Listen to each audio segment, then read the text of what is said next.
Hey guys, welcome back to the channel Learn with Kaur I'm very good. Hope you all are doing good. And today in this session, in this video, I'm going to teach you gerunds. We have already studied infinitives, already studied transitive, intransitive, and today in this session, I'm going to teach you gerunds in a very short and crisp manner. But you will learn gerunds today and you will not forget them in your life ever. This is my promise to you. So let's jump into it. Firstly, what is a gerund? What is a gerund? I think while introducing you to the finite and non-finite verbs, I already told you all that gerund is a V1 plus ing form of verb that acts as a noun. Correct? So gerund is a V1 plus ing form of verb that is used as a noun in a sentence. For example, if I say reading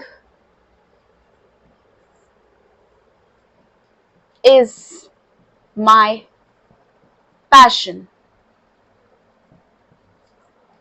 or I can say dancing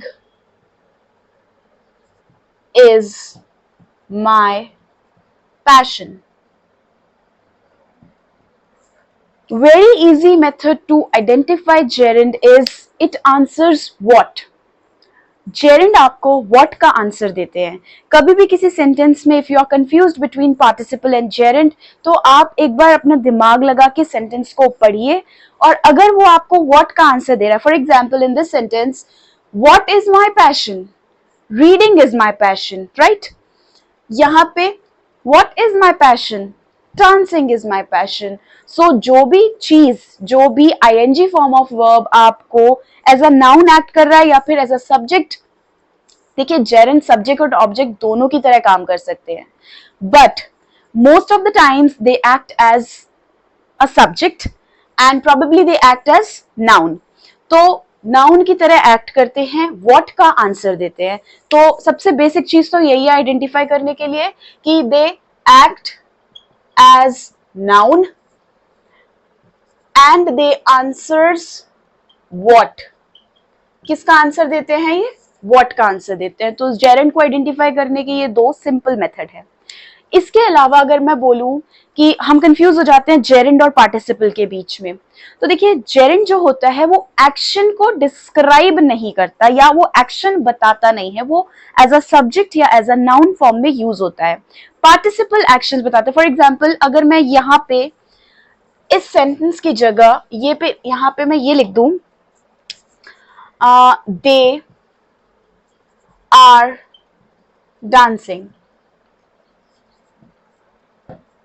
क्या मेरे को यहाँ पे ये answer मिल रहा है they are what? नहीं, मुझे यहाँ पे मिल रहा है they are doing what. Doing आ गया मतलब एक्शन आ गया, तो ये यहाँ पे जेरेंड नहीं रहा बच्चे, ये यहाँ पे हो गया पार्टिसिपल.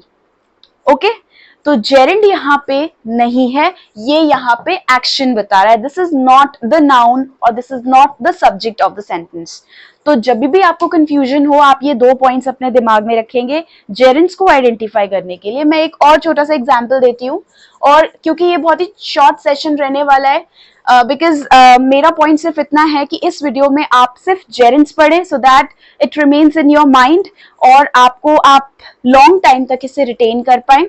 एंड हम अलग अलग भी पढ़ेंगे बाद में इन द लास्ट वीडियो और इन द लास्ट सेशन हम सब चीजों को कंबाइन पढ़ेंगे. फिर उसके बाद एक्सेप्शंस पढ़ेंगे, जो तीनों चीजों के बीच में इन्फिनिटिव्स, पार्टिसिपल्स और जेरेंड्स के बीच में जो कंफ्यूजन पॉइंट्स होते हैं उनको भी हम पढ़ेंगे. सो बहुत आराम से पढ़ेंगे.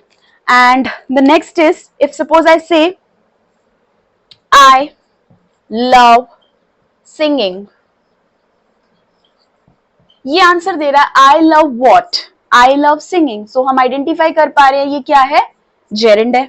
ठीक है, एक और इसकी जो निशानी होती है सबसे अच्छी वो होती है कि इससे पहले लगते हैं पोजेसिव एडजेक्टिव्स.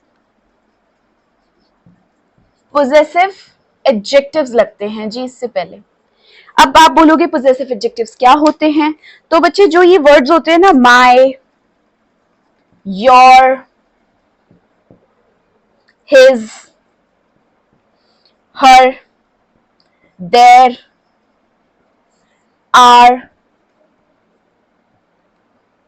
ये इट्स, एक इट्स भी है, ये सारे के सारे जो हैं ये आपके पोजेसिव एडजेक्टिव्स होते हैं और ये जेरेंड से पहले आते हैं.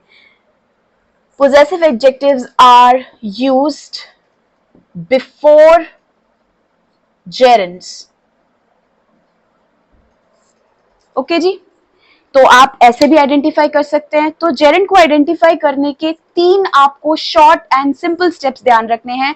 वेरी फर्स्ट इज कि वो सब्जेक्ट या ऑब्जेक्ट के फॉर्म में होगा. सेकेंड इज कि वो आईएनजी फॉर्म में होगा बट नाउन की तरह एक्ट करेगा. एंड थर्ड इज कि उससे पहले आपको पोजेसिव एडजेक्टिव्स मिलेंगे बट ध्यान रखिएगा पोजेसिव प्रोनाउंस नहीं मिलेंगे. पोजेसिव प्रोनाउंस अलग होते हैं. अगर मैं इसी में योर्स, देयर्स, हर्स ये कर दूंगी तो वो पोजेसिव प्रोनाउंस हो जाएंगे जो कि हम जेरेंड से पहले यूज नहीं करते.